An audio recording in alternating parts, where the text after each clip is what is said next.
Hi everyone, welcome to yet another Jenna Rae Cakes tutorial. Today I'm going to go over with how I decorate our unicorn cake. So this cake has been extremely popular over the years. We've done hundreds and hundreds, and you've seen it probably everywhere on Instagram. It's blown up. So many people like to do their different variations on it. It's so cool to see how fast it's grown over the years. I don't think I was the first one to do it. I would never say that with Instagram these days, but definitely one of the first ones. So you can do a bunch of different variations on the color and design. This one's our most requested, the classic blue and pink swirl and the white unicorn body, but you can really do whatever you want and top it with whatever you want. So for this tutorial, you will need a cake. We're using a 6-inch one right now. You can use 8-inch, 10-inch is a little wide, but you can do whatever you'd like. So we'll need our buttercream here for our swirls. We have meringues here, sprinkles, sparkles, our mare color, gel color to color the buttercream and then to paint the eyes. And then we have our horn and ears, which I'll show you how to make from start to finish as well. Yeah, so let's get started on learning how to make my signature unicorn cake. Let's get started. Yay! Alright, so to make our ears and our horn for our unicorn cake, as you can see here, we will need fondant. So this is just plain white fondant. I always use Satin Ice. I find it's the best one in terms of covering cakes and avoiding those cracks if you can help it.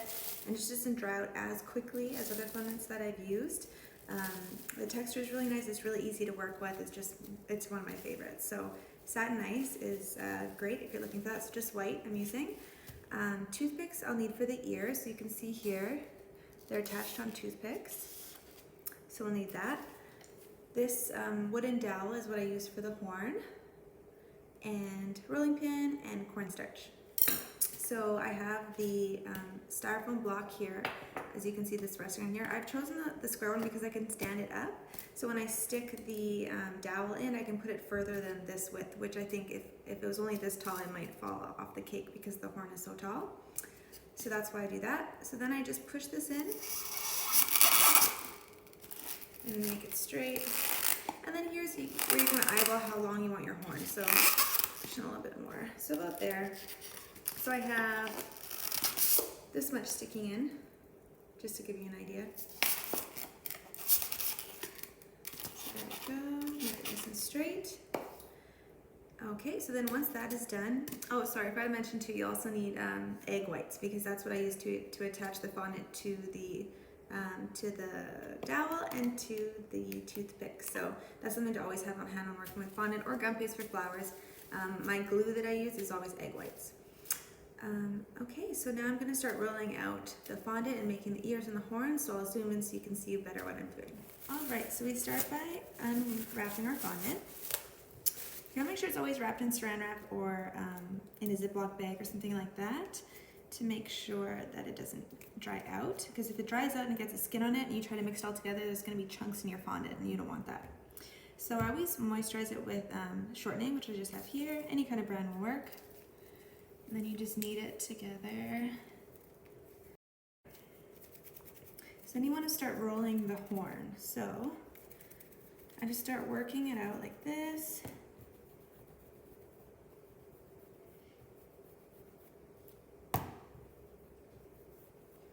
So I always want to keep the one end a little bit thicker, and that'll be the base, and then I will thin it out as I go. So you want to make it longer than you think you need, because you want it to be one continuous log of fondant, for lack of a better term. Okay, so I'll cut it about here. So you can kind of see how long it is here.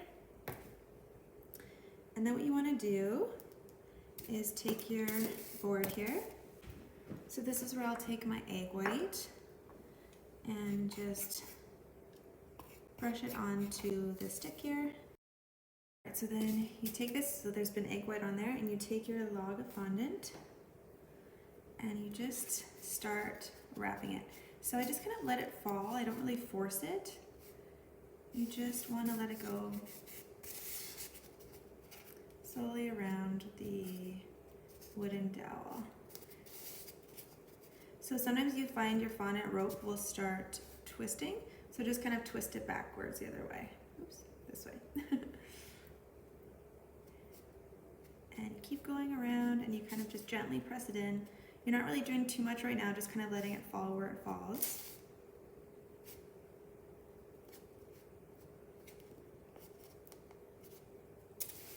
Okay, so there we go. And then here you just want to kind of see how it's looking. So obviously you can see that there's some sticking out of the top here. So what I do for that is I kind of pull it up and then just push it up a little bit. Because you want to make sure your whole stick is covered. Just push it back down. And then you can spin from the bottom to tighten that up.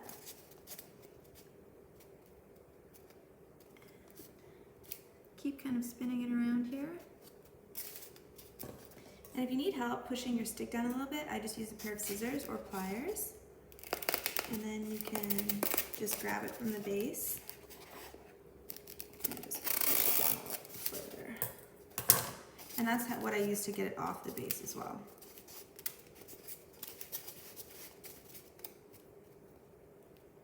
Okay, so here we go. So I kind of like it personally when it's a little bit wonky. I think it adds more character and it's just more fun that way and more whimsical, which is what a unicorn really is. So don't fret if like some parts are skinnier and stick out more. I think it looks cooler that way personally. Okay, so you want to kind of push it in just a little bit, make sure everything's sticking to your wooden dowel in the center. Okay, so there we have it. There's our horn. So I'm going to set this aside and now we'll make our ears. So with the leftover fondant that you have, kind of knead it out again, and then you'll use your cornstarch. Put it on your table, and then roll it out. So thickness wise,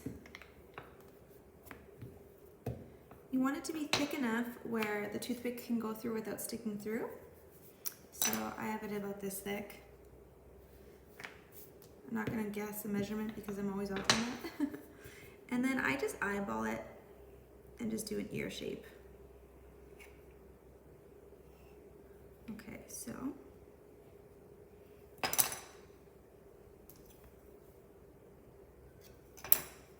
just like that. And then I'll just place it over top of the other side and just use it as a rough guideline because you want your ears to be similar in shape and size. They don't have to be exact, but you want them to be similar. Okay, so that's good. We have our 2 ears. So now I take our egg white again in the toothpick and you just put it over there. And then you take your ear at the base. So you see how thick that is? You want it to be thick so that when this goes in here, it's gonna have room to go. So you want to kind of feel it up about 3/4 of the way, like that, so you can kind of see where it ends there. And you take it to your styrofoam block, and I'll take my scissors and help, and just push it all the way down. And then I kind of just form it to how I want it to look. So I'll pinch the ears, the tops here, and I'll round out these guys so it's a bit more of a rounded ear. And there you go. And now you just repeat that again with your other ear. All right, so there we have our ears and our horn. So I would let this set overnight at least, just to make sure your horn and your ears are hard to the touch. If they are soft, it'll start cracking and you won't be able to get it out of your fondant very well, or sorry, the styrofoam board. So you want to make sure you let it dry overnight. And then when it is dry, then that's when I paint it.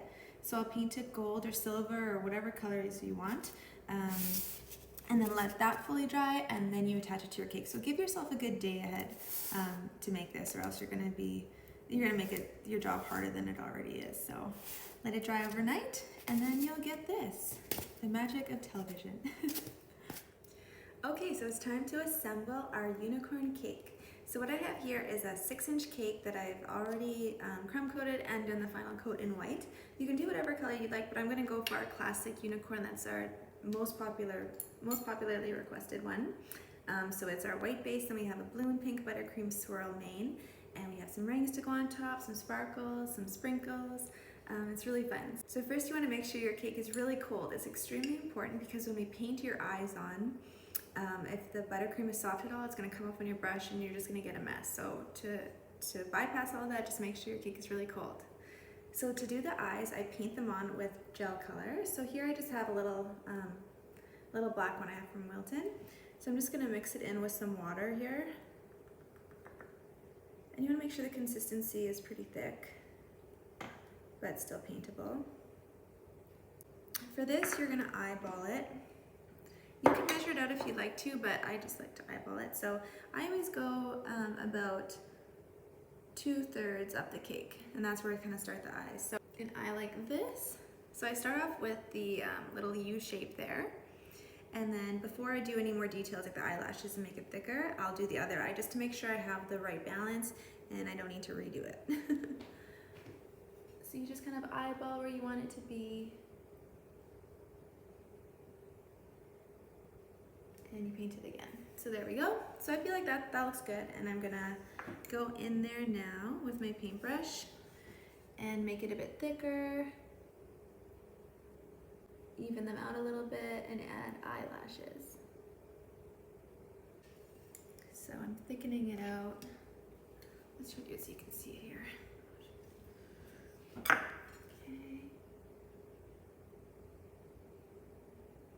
It's easy to mess up on this part, and that's totally fine.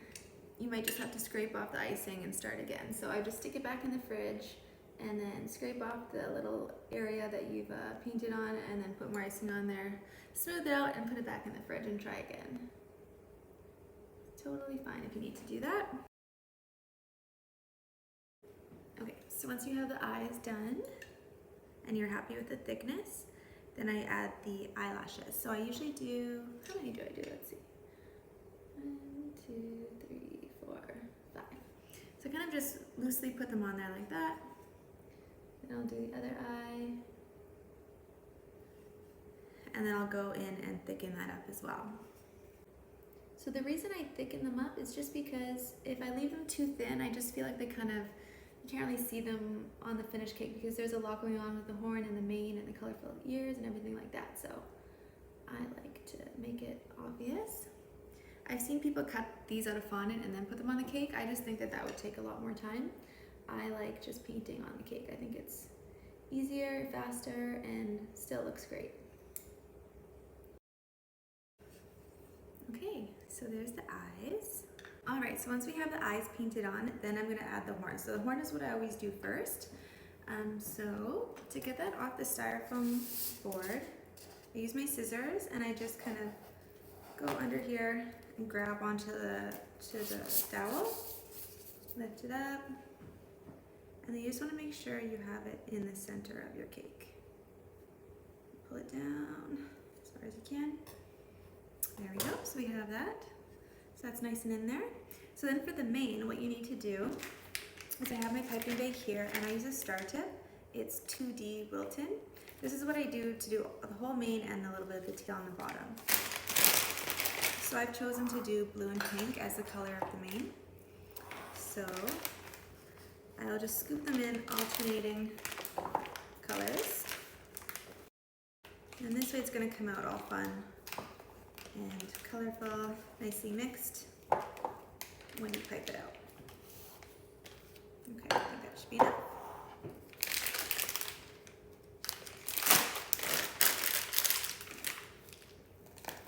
Okay, so then you take it like this, and then what I do is I'll do swirls all the way across the mane. So I'll do 4, just like that.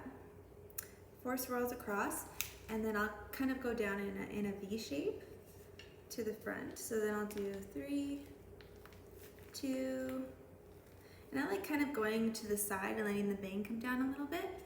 So I'll go ahead and do that. So it just goes from 4, 3, 2, and then the 1 swirl there. And then I'll do the same on the back. So there's the back there. So it's just kind of going across there like that. And then I kind of go in and I'll thicken it up a little bit. So say I want a couple more here, I want some more height in the mane.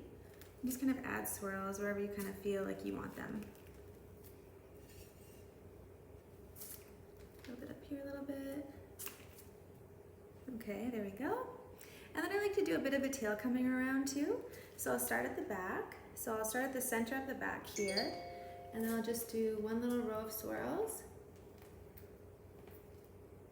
Then I like to do it just so you can kind of see it coming up to the front. So just like that. And then same thing, I'll just kind of thicken it up. So there we go. So there's his tail, or her tail, its tail, whatever. Okay, so now that that's done, we want to add the ears. So for the ears, you take it and see where the front is. So kind of just loosely place them here. You just want to push them in just so the base is covered with the buttercream. So she's got her ears. And then I take my meringues. So these are the meringues that we make at our bakery. So I think these are really nice for just adding some color. Whoops. Adding some color on your cake. So add some to her tail. This side here. And then before I get the main two covered, this is where I'm going to add my sparkle. So I have my disco dust here. So I've chosen silver for this one. It's called American Silver from CK Products. And then I'm just going to lightly glaze her with glitter. So I think unicorns and glitter go really well together. Okay, so now she's got a little shimmer. And I'm going to add some sprinkles too. So this is really fun. You can really add whatever you want to. Unicorns are so fun because they're just so whimsical and colorful. You can really do whatever you'd like. So this is how we do it, but you can do whatever you want. Get my sprinkles on her. Okay, and I'll go ahead and add some more meringues. Sometimes I add gumballs, sometimes I add mini macarons, kind of whatever we have on hand at the bakery. Okay, I'm liking how she looks. So we have our meringues added and the sprinkles and the sparkles and the buttercream, and yeah, she's good to go. Sometimes I will add a plaque if the customer wants one. So usually I just put that right here in front of the ear, but you don't have to, definitely, and she's all good to go. So that is our Jenna Rae Cake Signature Unicorn Cake. It's been one that we've made hundreds and hundreds of, I feel like, in the past couple of years. It's a super popular design, and you can really play with it. So I've done ones that are black with colorful manes and purple, pink, blues, whatever colors you want. I've done an angry unicorn, I've done a sad unicorn. You know, you can really just be really creative with it. So it's really fun. So I'm excited to see what you guys come up with. Please share your photos with me. I'd love to see what you make following these video tutorials, and let me know anything else you want to see. All right, we'll see you soon.